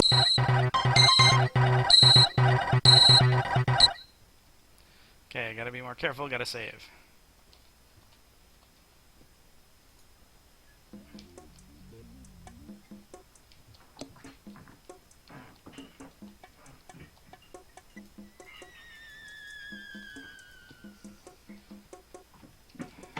Are you coming for me, Mr. Plant Mutant?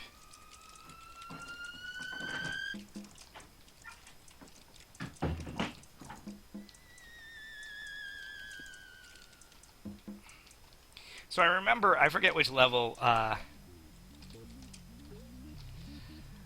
just remember, Tim, like, critiquing Dorian for one of his levels because, like, it was the land of health and energy. And he thought that was not sufficient hurling of death at the player.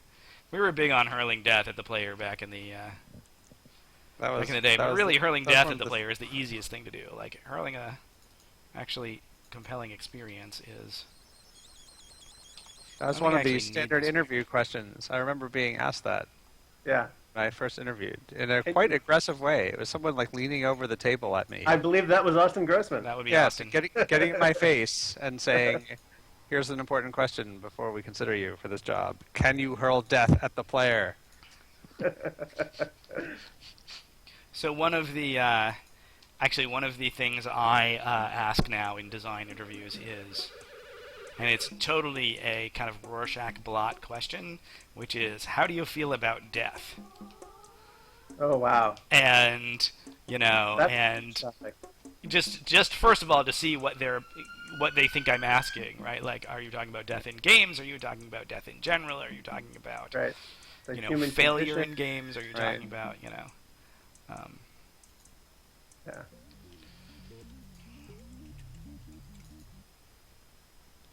and so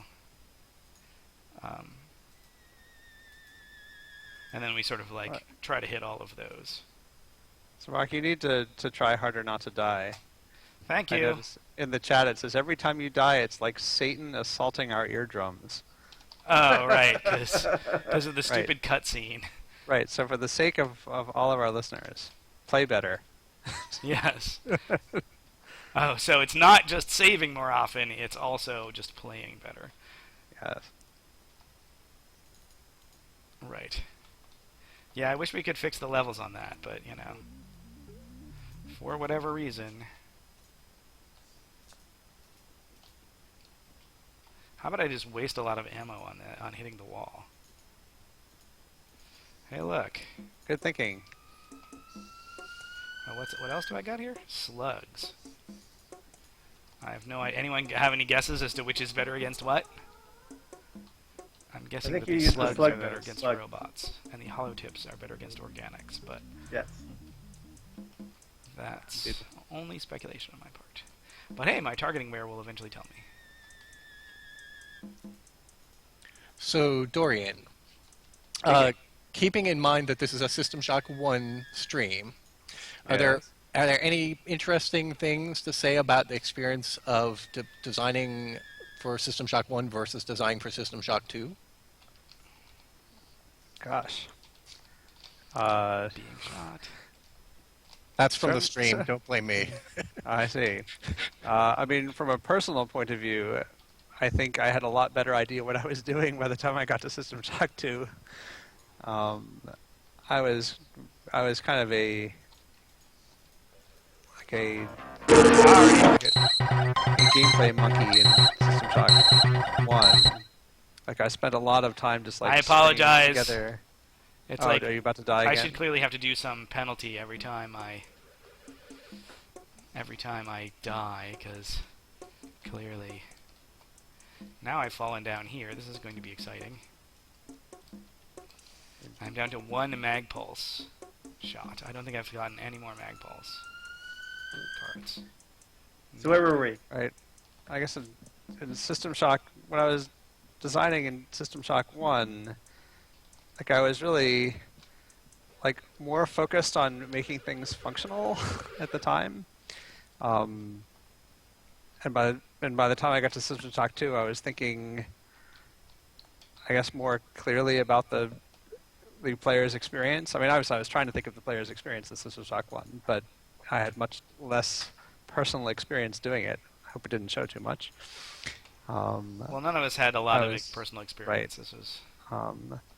we were learning. But my role was more like, hey, we have collectively decided what to do. Here, you go do it. Go fill in the proper values and the proper forms to make sure that when you step into this volume, it flips this quest bit so that when you get to this door later, it's not locked anymore, that kind of thing. But in System Shock 2, I did a lot of more of like minute-to-minute, second-to-second user experience work. I mean, that's a personal answer, not a general answer, because obviously in System Shock 1, you know, Tim in particular was doing more of the stuff that I ended up doing on System Shock 2. So it was getting done, just not by me. Oh, hello.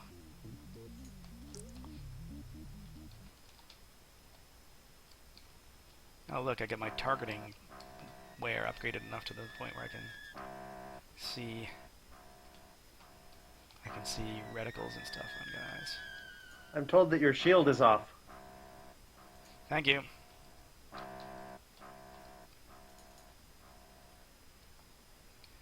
Let's go ahead and battery up. It seems like I ought to be able to leverage my altitude here.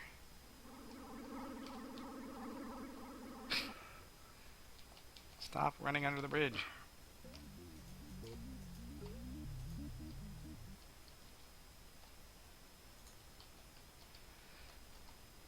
Gotta... Oh, there you are. Haha. Ooh, he's a wily one.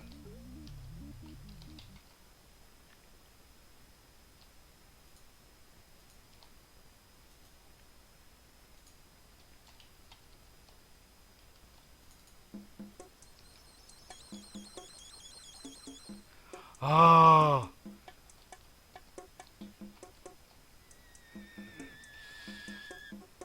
I got some mag pulse. I got some mag pulse.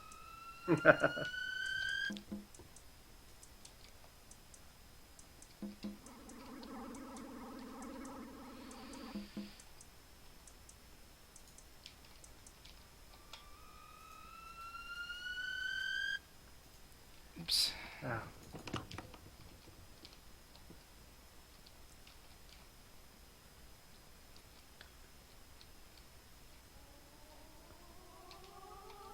Ooh, somebody asked your favorite board games. Oh, now you've gotten us started. Oh, God. Oh my goodness, where to begin? It's actually at Looking Glass. In fact, it was you, Mock, personally, I believe, who introduced me to the wonderful world of European-style board games when you brought in El Grande. Right, right. Because before I Yeah. played El Grande, I think like all my experience was of American games and Monopoly. It's like, So it was Dorian who infected the entirety of Looking Glass with Magic the Gathering, wasn't it? Yes. No, I totally think blame that you. I think that was Zemo. No, it was not. It was you. I remember it distinctly. Well. I still play Magic the Gathering with my kids. But yeah, so I actually I still play a bunch of Magic too. My one of my previous gigs was doing one of my previous companies worked on the Kaijudo computer game for Wizards of the Coast, and I actually worked on a collectible strategy game for the Magic brand. Hey, look, I can jettison this grove if I want, I think. Or one of them. No, probably not yet, huh? But I enjoy Small World a lot still. Kids Yeah. like that. That's a good one. Um, I've been deeply into cooperative games lately, mainly Flashpoint Fire Rescue and Sentinels in the Multiverse. And Hanabi, I hope. And not as much Hanabi, but yes, Hanabi's a good one too. Hanabi's the good one, if you ask me. Why is it not detecting targets? Yeah. I've been meaning to play Hanabi for the longest time, and finally was able to at Mock's place. Must have been over GDC time this year. Did you play with like the Super Deluxe version? No, I crave the Super Deluxe version. I have it now. I don't know if we had it. Oh, really? Yeah. I would love to play that. With the giant stand-up cards and everything. They're mahjong tiles. Yeah. Yeah. I'm gonna save my game now that I got the Magpulse. I'm gonna reload my Magpulse because that's a good idea. And then I'm gonna save my game again on top of that other game. Because there's no point in having saved that previous game. 25 shots? Luxury. Oh, here's the question that I never wanted to answer, which is the hours that I put in during development. oh God. I was a really unhealthy person when I was that age. I was a complete workaholic because I hated my life. I literally was working over 100-hour weeks at one point there.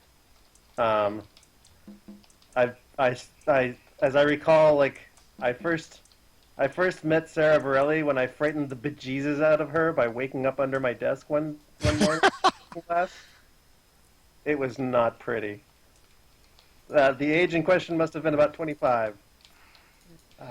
Yeah, I mean, I don't remember the shock hours that well, but I do remember, like, in Thief, I think my longest day was, around 21 hours. Yeah. Yeah, so I think my longest week was something around 115 hours, 120. Thankfully, that wasn't the norm, but we did go through like 6 to 12 month periods where our hours probably averaged somewhere in the high 80s or low 90s during certainly. crunch periods. But and the majority of the development team at that time, we were all in our early to mid 20s, I think, where thankfully we had the energy and motivation to actually do that.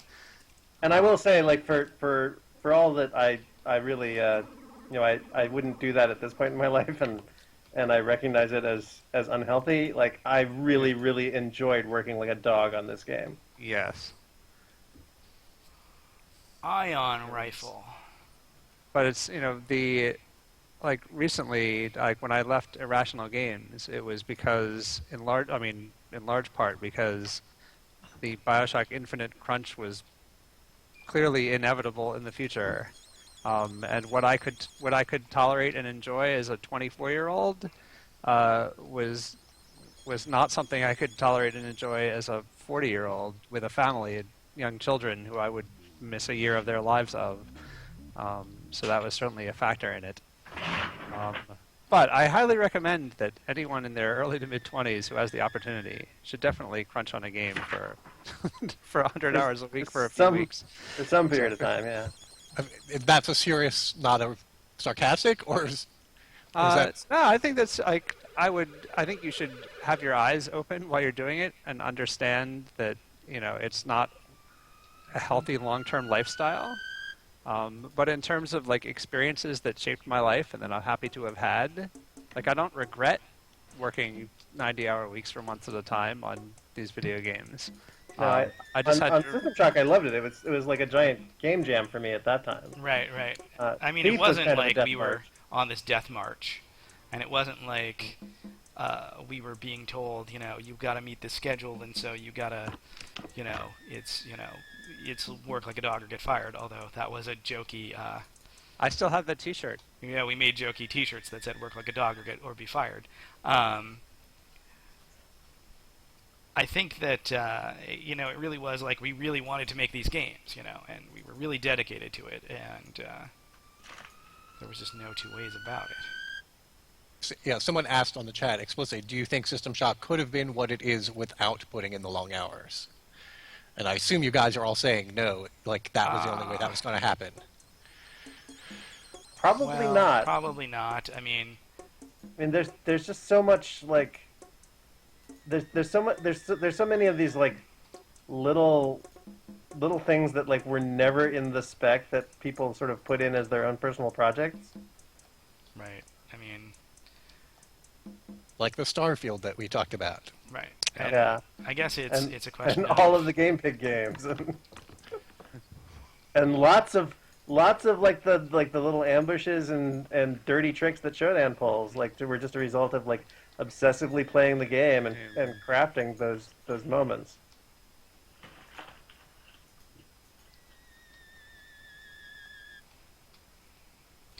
Yeah, I mean, it's sort of like it's a trade-off, right? It's like if someone could have... It's interesting because, like, if System Shock had come out a year later, then it would have been a year... It would have been a year uglier, right? And it would have been a year less high-tech and stuff like that, right? So... Yeah. But also, there really wasn't the money to do it, right? Like, Right. It's like, could we have done it with more money? I guess is one of the questions, and it's like, well, it's not clear how you throw money at the problem, right? Like, you can slip the schedule more. But taking more time would have left us technologically behind the times. Right. I think, and you could hire more people, but then you're diluting the. Sorry. You're diluting sort of the talent pool at that point, and like you don't necessarily have as coherent a vision if you're going to if you're going to do it that way. So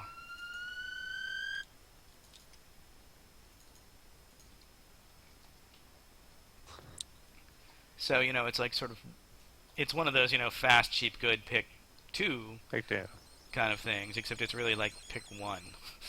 Yeah. And certainly, like for my personal experience, I put more drive into System Shock than any. I mean, we crunched on other games, but System Shock was the one that I really, really poured effort into. Yeah, although I mean, we probably worked harder. We weren't paid much. I mean, effectively. maybe Doug was, but I mean, I will happily disclose that my salary on the first year of System Shock was $28,000. So. Yeah, I don't remember, but it wasn't. And it was $94. So, but you can do that math. Like, we weren't super expensive to begin with.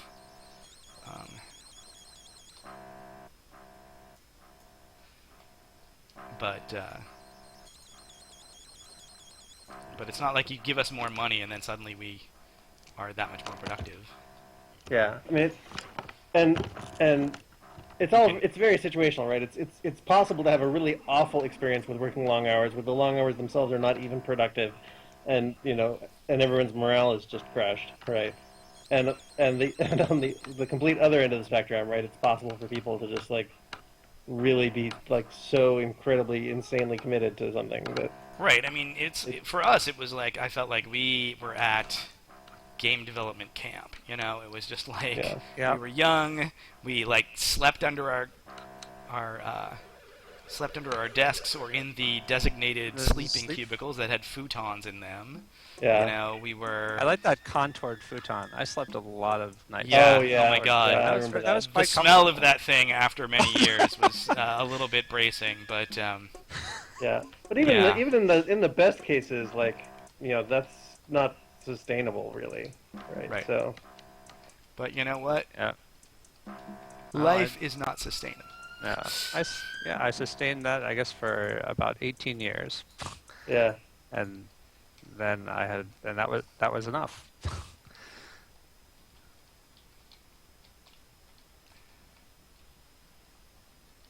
I feel like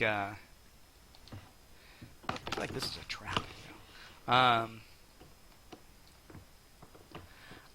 Yeah, I feel like after Looking Glass, it was more about controlled bursts and less about, at least for my career. Oh, there's another mag pulse. Alright, we'll tell you what. We unload this one. And then we... No, it didn't have any ammo. Oh. Because, you know, sometimes it has ammo.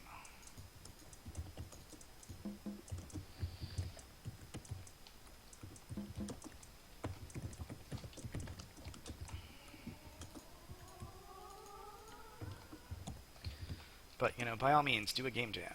Stay up all night. Make something awesome. I recommend it. And then eventually you'll get old. Yep. I often say to people, you know, who, you know, ask about sort of business, game business, it's like there's two ways to make the game that you want to make. And one is to be poor, and the other is to be rich. You know, and that's pretty much it. You know, if you're willing to live like a student and do all that stuff, then work long hours and, you know, not have a life. There was a time actually on, here's a little goofy bit of trivia. I think it was on Flight Unlimited actually that I experimented with working 2 12-hour days. Like, literally, like, I would, instead of, not working 2 12-hour days, but working, like, having a 12-hour day cycle where I would be asleep for 4 and awake for 8 hours. Oh, yeah, yeah. And, I mean, I don't know if you guys remember that. And I felt super productive, because, like, I would have twice as many days as everyone else. Good waste of my mag pulse on that guy. You are so almost dead. Possibly already dead. Wow, and you have no health left either. I have no health. I have no way to get health. I'm just kind of screwed. Have you entered the death spiral? Oh, is there a death spiral? I don't know. Maybe. No, I don't. Well, you can always go back to lower levels, right, and farm. Right, I may have to. Farm med kits or med patches. Let's have a look at the map. So out of the Looking Glass games, do you have any particular titles you are most proud of? Asks Sir Finkelberg. I certainly know the answer for my part, but I'll let anyone answer. I would say, yeah. Is probably mine. What did you say? Sorry, what was that? I would say Thief. Thief is mine. Yes. I was also going to say Thief. Not that I'm not proud of the other ones, but... But, you know, like, Looking Glass is this sort of steaming pile of weird... System Shock is this steaming pile of weird GUI and stuff, and, you know, it was very much a victim of its own present proofing, if you will. Yeah. The Underworlds were, you know, they kind of were what they were. You know, they were kind of early efforts. You know, Terra Nova was kind of star-crossed from the beginning, in my opinion. It was just like... Yeah. For me, definitely, like, it's funny. Like, it's Thief for the big parts and System Shock for the little parts. Sure. Right, like, I was like, and my roles were corresponding, right? Like, all the little moments that I crafted in System Shock, I'm tremendously proud of. And then, like, I felt like, you know, in terms of like having my voice as a designer, like, definitely, like, Thief was kind of my, like, it sounds egotistical to say masterpiece, right? But, like, in the classical sense, where, like, you finally do a piece that, like, proves you kind of know what you're doing.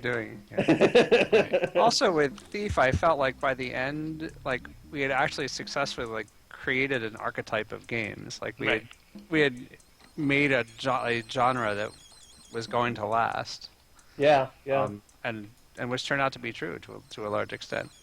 I mean, that's admitting up front that that's not actually what we set out to do when we started developing Thief, but at some point along the line, I think we really hit upon, you know, the first-person sneaker, which wasn't a thing before Thief. Definitely. Although the sneakers have mostly gone not first-person at this point. Mostly, but that reminds me, I still have Dishonored DLC. I haven't played yet. I still have Dishonored that I haven't played yet. I bought it. It's just sitting there It was free on Games with Gold just recently. There you go. So no one has much excuse anymore. Yeah, Dishonored Not is to say is Dishonored. totally worth it. I'm in many ways envious of that game. Particularly, I thought Blink was great. I mean, even if it Yep. is not, even if you don't make it a teleport, just the idea of